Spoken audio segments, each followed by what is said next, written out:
victim in this case was not a husband or a rival, but a son.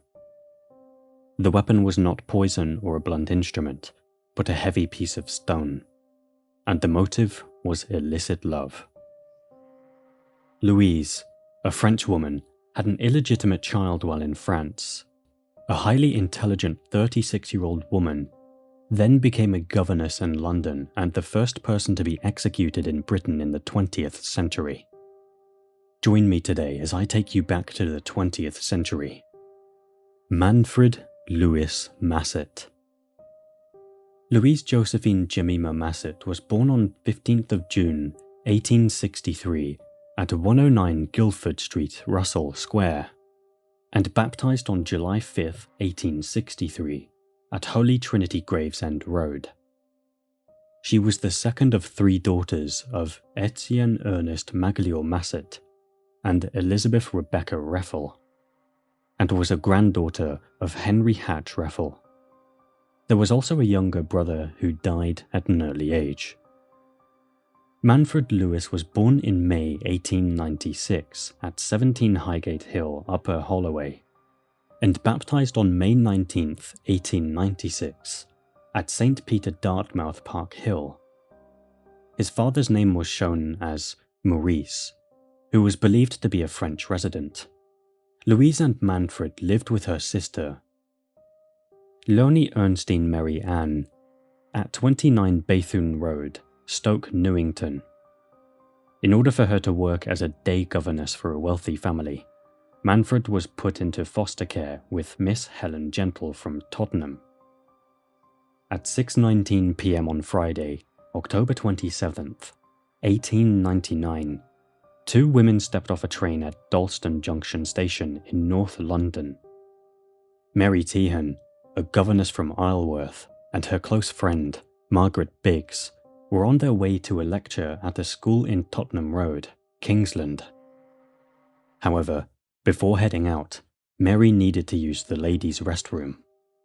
The ladies' waiting room was on platform 3. While Mary went into the restroom at the far end, Margaret stayed in the waiting area. Inside the restroom, there were 2 stalls, and Mary tried to enter the first one. Unfortunately, something was blocking her way. The lighting was poor, but in the dimness, Mary thought she saw a child's face. This startled her, as it didn't seem possible. She assumed it might be another woman needing help. Confused, Mary returned to join Margaret and told her what she had seen. Together, they walked onto the platform, where they noticed Joseph John standing, a porter, pushing a barrow. They informed him about their concerns regarding the possible distress of a woman in the restroom. Joseph quickly relayed the message to Mr. Cotterell, the foreman porter, and the 2 men went to check it out. They found someone lying behind the restroom door, but it wasn't a fainted woman. In the dim light, they saw a small child wrapped in a dark shawl. Joseph immediately went to get the station inspector, David Bundy. When Bundy arrived, Joseph had brought a lamp to illuminate the area. To their horror, they discovered the body of a small boy, barely covered except for a black shawl around his waist. The child's head faced the corridor, and his feet pointed toward the toilet.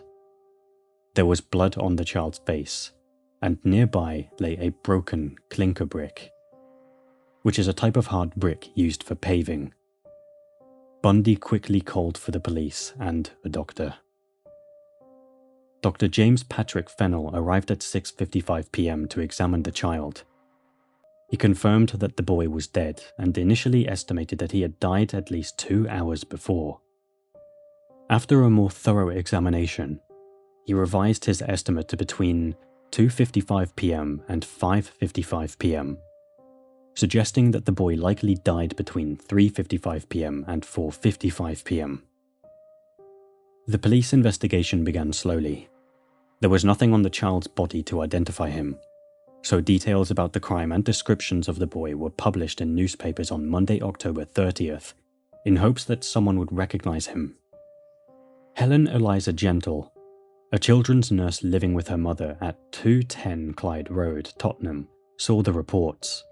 She contacted the police, fearing that the child resembled a boy she had cared for until that very Friday. Helen was taken to the mortuary, where she identified the body as Manfred Lewis Massett. Manfred had been born on April 24, 1896, making him 3.5 years old at the time of his death. His mother, Louise Massett, had answered an ad from Helen looking for a caregiver shortly after Manfred's birth. Since Louise was not married and needed to work, she agreed to let Helen care for her son.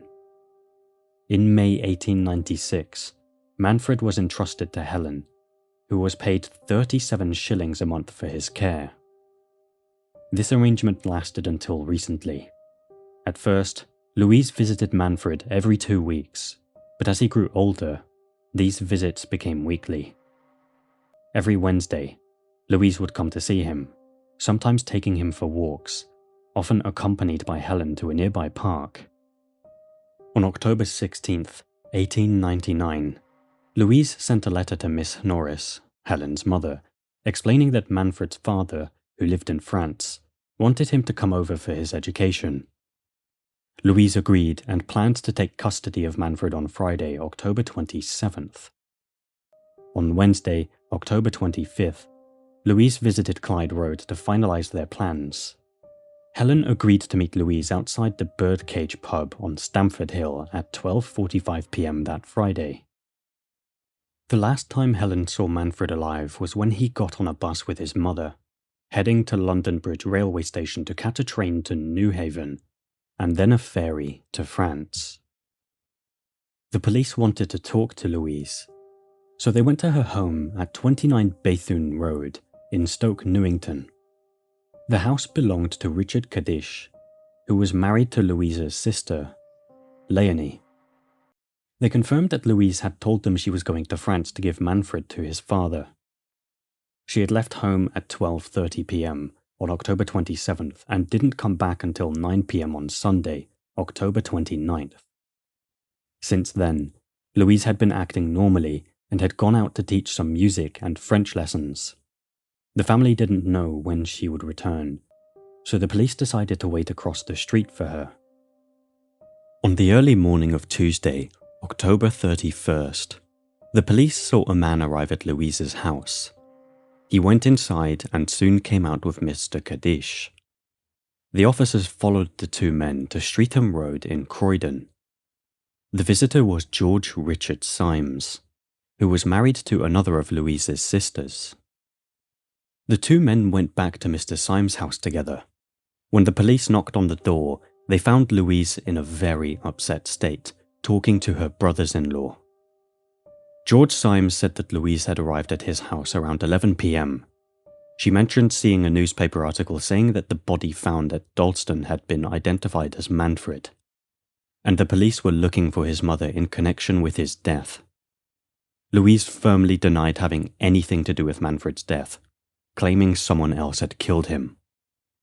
For the first time, she shared her version of events regarding her son. Louise admitted that her story about going to France was made up. Instead, she had spent the weekend in Brighton with her lover, Eudor Lucas. On that Friday, she had handed Manfred over to two women who claimed they were starting a private school in Chelsea. She then gave a detailed statement about what happened. She recalled an incident on Wednesday, October 4th, when she had taken Manfred to Clyde Road, as she usually did. They played at Tottenham Green, where Manfred met a little girl named Millie. Two women were sitting nearby, and one introduced herself as Millie's mother. They talked about their children, and Miss Browning mentioned they were considering starting a small private school. Louise admitted she wasn't happy with the education that Manfred's nurse was providing. Miss Browning offered to take Manfred for £12 a year for his board and an additional 10 shillings a month for his education. On Wednesday, October 11th, Louise took Manfred back to the park and met with the Browning sisters again. After more discussion about the school, Louise agreed to let them care for Manfred. They arranged to meet at London Bridge Station at 2 p.m. on October 27th, where she would hand over Manfred and the £12. Louise then faced a dilemma. She didn't want to hurt Helen Gentle's feelings, so she made up the story about sending Manfred to his father in France. To support this lie, she planned to take a trip to Brighton for a short getaway. The police listened carefully to her story, but believed they had enough evidence to charge Louise with murder. She continued to deny any involvement in Manfred's death. Louise's trial began at Old Bailey on December 13th, 1899. Mr. Charles Matthews and Mr. Richard D. Muir represented the prosecution, while Lord Coleridge and Mr. Arthur Hutton defended her. The trial lasted until December 18th, and the evidence against Louise appeared strong. It was clear that Louise and Manfred had travelled to London Bridge Station, as she had said. Helen Gentle saw them get on a horse-drawn bus outside the Bridge Cage pub. Thomas Boner, the bus conductor, testified that the bus left Stamford Hill at 12:48 p.m. He remembered seeing a woman and a child together and saw them get off at London Bridge around 1:35 p.m. While he couldn't positively identify Louise, he confirmed that the dead boy looked like Manfred. The next sighting was by Georgina Worley, who worked in the waiting room at London Bridge. She saw a mother and a child around 1:42 p.m. and said they stayed in the waiting room until about 2:30 p.m. Georgina spoke to the woman, who said she was waiting for someone. While she wasn't certain it was Louise, she believed it was her. There were two waiting rooms at London Bridge. Ellen Rees, who worked in the first-class waiting room, started her shift at 2:30 p.m. Shortly after, around 2:40 p.m., she saw a woman and a child enter her room. She remembered the child was crying and asked what was wrong. The woman said he missed his nurse. When Ellen asked how old the boy was, the woman replied he would be 4 next April.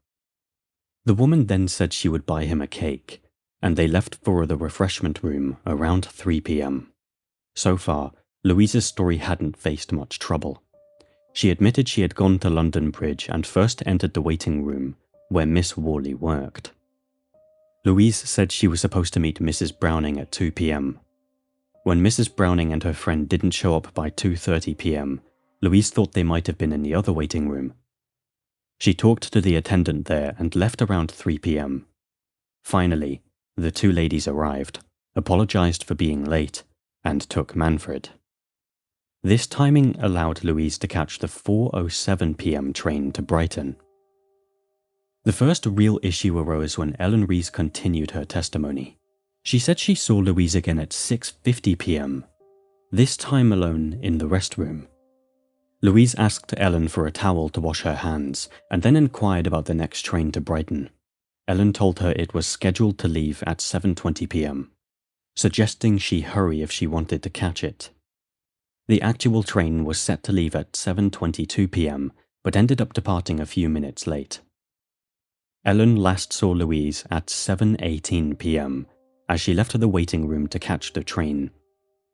Afterward, Ellen participated in the identification parade and recognized Louise among other women. There was also evidence showing that Louise arrived in Brighton much later than she claimed. Alice Rail, a chambermaid at Findley's Hotel on Queen's Road, testified that Louise checked in at 9:45 p.m., using the name Miss Brooks and reserving a second room for her brother, who would arrive the next day. The hotel owner, John Findley, confirmed Louise arrived at 9:45. The next day, her brother, who was actually Eudore Lucas, checked into the room next door. Both paid their bills on Sunday, but a few days later, Alice found a pair of toy scales while cleaning the rooms. Helen Gentle recognized them as the ones she had bought for Manfred and given to Louise on October 27th. Additional evidence came from Brighton. Eudore Lucas arrived by train at 2:30 p.m. on Saturday, October 28th, and met Louise shortly after. Just 10 minutes later, Annie Skeets, who worked in the ladies' waiting room at Brighton, found a brown paper parcel. She took it to the cloakroom, and when it went unclaimed, it was sent to London Bridge. Inside the parcel were a child's jacket and dress. Although some trimmings were missing, Helen confirmed that these were what Manfred had been wearing when she handed him to Louise. The wrapping paper matched exactly what piece that Helen had given to Louise on October 27th. When Manfred's body was found, he was naked except for a black shawl covering him. Evidence was presented suggesting that the shawl was linked to Louise. Maud Clifford, a sales assistant at McIlroy's draper shop in Stoke Newington, testified that on October 24th, she sold a black shawl to a woman who resembled Louise. The shawls had only been in stock for a week, and Maud remembered the customer insisting on a black one. Maud later attended an identification parade and picked out Louise, although she couldn't be completely certain. Ernest Hopkins Mooney, the manager of the same shop, stated that on October 16th, he purchased 15 woolen shawls from his supplier. Only 3 were black, and just 1 black shawl had been sold. He brought the remaining, confirming they matched the one found on Manfred. The prosecution suggested that Louise had a motive for Manfred's murder because he was a burden on her relationship with Eudor Lucas. Eudor explained in court that he lived at 23 Mildmay Grove, but had recently lived next door to Louise at 31 Bethune Road. He was French, and since Louise was half French, they connected well, despite their age difference. Louise was 36, and Eudor had just turned 19. Eudor shared that he first met Louise in September 1898, but they had only started dating in the past 3 or 4 months. During a trip to Brighton for a weekend break in Whitsuntide, 1899, they stayed at Findley's, but nothing inappropriate happened between them. As the relationship grew, Louise eventually told Eudor about Manfred. He was grateful for her honesty and assured her that it wouldn't affect their relationship, but he asked her not to mention the child again. He wasn't upset about her having an illegitimate son, and they became closer without discussing marriage. On either October 24th or 25th, Eudor and Louise met at Liverpool Street Station. She told him she had planned to go to Brighton the following Friday. He expressed interest in joining her, but said he couldn't arrive until Saturday. He planned to take the train arriving at 2 p.m., while Louise would take another one around 4:30 p.m. on October 27th. They agreed to check into the hotel under fake names, and Eudor met her at Brighton Station that Saturday afternoon. Eudor admitted that he and Louise had their first sexual encounter that evening in Brighton. Even though they had booked separate hotel rooms, they ended up sharing one. They returned to London together on Sunday, arriving at Bethune Road just before 9 p.m. Throughout their time together, Louise seemed cheerful and showed no signs of distress. The prosecution suggested that Louise might have killed Manfred to avoid paying Helen Gentle's fees, claiming financial worries could have motivated her. However, this idea was largely dismissed by Louise's sister, Leonie Kadish. Leonie confirmed that Louise had been living with her since August 1898 and was aware of Manfred and the arrangements for his care with Miss Gentle. Leonie had even promised Miss Gentle that she would pay the 37 shillings if Louise couldn't. However, she never had to make any payments. Louise lived with Leonie rent-free, and the money she earned from her private students was hers to keep. Leonie believed that Manfred's father provided financial support for him, although Louise had never disclosed his identity. This indicated that Louise had no financial troubles. Regarding the story of Manfred being sent to France, Louise first mentioned this on October 18th, but only shared more details a week later, on October 25th. Leonie agreed that Louise came home around 9 p.m. that Sunday, acting calm and collected as usual. Leonie said she had never seen the black shawl before and didn't think it was new. Although there was a clinker brick found near Manfred's body, Leonie noted that similar bricks were common in many gardens, including hers, and none were missing from her yard, except for those taken by police during their investigation. Louise took the stand to tell her side of the story. She recounted how she handed Manfred over to the woman she knew as Miss Browning at London Bridge. Originally, she intended to accompany them to ensure Manfred settled into a school, but when the women arrived, she realized she didn't have time to go with them. In a rush, she gave them her son, a parcel of clothes, and £12 in gold, asking for a receipt. One of the women went to fetch paper and ink, but they didn't return before her train was scheduled to leave. Louise wasn't worried, as they seemed respectable, and she had their address at 45 Kings Road, Chelsea. Unfortunately, police later discovered this address belonged to a dairyman, Henry Willis, who had never heard of Louise or the Brownings. Louise claimed she caught the 4:07 p.m. train to Brighton, arriving around 6:55 p.m. After leaving her bag at the left luggage office, she strolled to the seafront. Although she considered walking on the pier, she chose to eat at Mutton's restaurant on King's Road due to the damp weather. After her meal, she visited shops in West Brighton before returning to collect her bag and check into the hotel. She insisted she could not have been in London at 7:18 p.m. when Ellen Reese claimed to have seen her. Medical experts Dr. Fennell and Dr. Thomas Bond testified that the cause of Manfred's death was suffocation. They suggested that a clinker brick was used to stun him before someone covered his mouth until he stopped breathing. Dr. Bond estimated that Manfred likely died around 4:30 p.m. The jury took just 30 minutes to find Louise guilty. Despite her claims of innocence, Judge Bruce sentenced her to death. Was Louise Massett guilty of murdering her son? Before exploring that, we should examine the strength of the evidence. The most convincing witness was Ellen Reese, who claimed to see Louise at 7:18 p.m. on October 27th. Miss Reese identified Louise at a police lineup, although she admitted she hadn't worn her glasses on that day, which she only needed for reading. That raises questions about her reliability. Additionally, she had seen a photo of Louise in the newspaper before speaking to the police, with around 200 women passing through her waiting room daily. It was plausible she might confuse faces. Some suggested that Inspector Forth may have inadvertently influenced her identification by standing near Louise, which he denied. Regardless, this cast doubt on Miss Ree's testimony. Witnesses Maud Clifford and Ernest Mooney gave conflicting statements about the shawl. At one point, Mr. Mooney claimed he had never seen a similar pattern before, only to later say such a shawl could be found anywhere. There was also a chance Louise was telling the truth.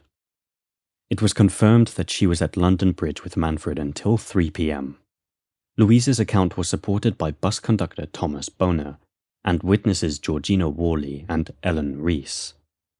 Louise took 47 minutes to travel from Bridge Cage Pub to London Bridge. If she left around 3 p.m., she wouldn't have reached Dalston until about 3:47 p.m. at the earliest. If she went straight back to London Bridge, she couldn't have arrived until around 4:45 p.m. Therefore, if she caught the 4:07 p.m. train to Brighton as she claimed, she would be innocent. During the trial, a new potential witness, Henry James Streeter, came forward. He was a waiter at Mutton's restaurant and recalled serving a woman dressed in black on October 27th around 6 p.m. He and the owner believed they could identify her if they saw her again. If this woman was indeed Louise, it would prove she was in Brighton long before 7:18 p.m. Streeter and Mr. Mutton brought their evidence to a lawyer, who contacted Louise's defense team, but neither man was called to testify during the trial. After Louise was sentenced to death, efforts were only then made to explore this new evidence. Louise was asked what she had eaten at the restaurant but couldn't recall accurately, giving slightly different accounts. This led to the dismissal of their testimony as irrelevant, as it did not match the restaurant's records. Additionally, there were other potential witnesses who were not called by the defense. David Taylor, who lived in Holywell Lane, was on a bus at the corner of Bishopgate Street and Cornhill around 3:45 p.m. and saw two women with a child. He noted the child seemed restless and unhappy. Importantly, John Hughes Ellis was on a bus that stopped at London Bridge Station between 3:15 p.m. and 3:30 p.m. on the 27th. He noticed two women with a child who seemed unhappy and unwilling to be with them. However, this sighting doesn't match what Louise said, as she claimed she didn't hand Manfred over until just before 4 p.m. Mr. Taylor, another witness, admitted he might have misjudged the timing. There was also other evidence that never reached Louise's defense team. At the end of 1899, a letter addressed to Louise arrived at Newgate Prison, dated December 26th. It said, "The women of Chelsea must keep out of sight, but they are not eager to hang you. If the porter at Dalston Junction would talk, he could tell who he saw at 4:45 there. Anyway, give this to your lawyer. It might save you." Unfortunately, the authorities never passed this letter on. This letter may not hold much value. It could be a hoax. However, we are left with two possibilities. Either Louise is guilty or she is innocent. Which one seems more likely? The only possible reason for Louise to kill her son would be if Manfred was a financial burden or causing problems in her relationship with Eudor Lucas. There was no evidence that Louise was struggling financially, and Eudor insisted they had never discussed marriage. Thus, Louise had no real motive for murder. If we consider the idea that Louise was guilty, it raises many questions. She supposedly travelled into central London to be seen by witnesses at London Bridge Station. Then she returned to Dalston Junction without being spotted by any bus conductors or passengers. Allegedly, she killed her son in the restroom, removed his clothes, and covered his body with her new shawl, which could be traced back to her. After this, she made another trip back to London Bridge without being noticed again before being seen by Ellen Rees. Finally, she caught a later train to Brighton, trying to create an alibi by claiming she arrived earlier and eaten at Mutton's. This supposed cool killer even left some of Manfred's clothing in the ladies' waiting room at Brighton Station, directly linking her to the crime. The alternative explanation is that Louise was innocent and telling the truth. In this scenario, someone collected Manfred just before 4 p.m., took him to Dalston, and he was killed by the two women known as the Brownings. They might have taken his clothes and packaged them with other items Louise had given them, which had been prepared by Helen Gentle. The next day, one or both of the killers could have gone to Brighton and discarded the parcel in the station's waiting room. Louise had mentioned her trip to Brighton to the Brownings, and it was known that children were being harmed for much less than £12 in gold. Regarding Louise not remembering what she ate at Mutton's, it's important to consider that she didn't know she would need an alibi and was being asked to recall something from 2 months earlier. Some say that Louise confessed her guilt right before her execution, but there's uncertainty around this. Some reports say that just before the trap was released at Newgate, she said, "What I'm about to suffer is just, and now my conscience is clear." Other sources claim the supposed confession happened the night before and consisted of just, "What I suffer is just." If those words were spoken, they could reflect a mother's guilt for handing over her beloved Manfred to the real killers instead of a confession of her own wrongdoing. What is certain is that Louise was hanged at Newgate Prison on January 9th, 1900, by executioners James Billington and William Warbrick.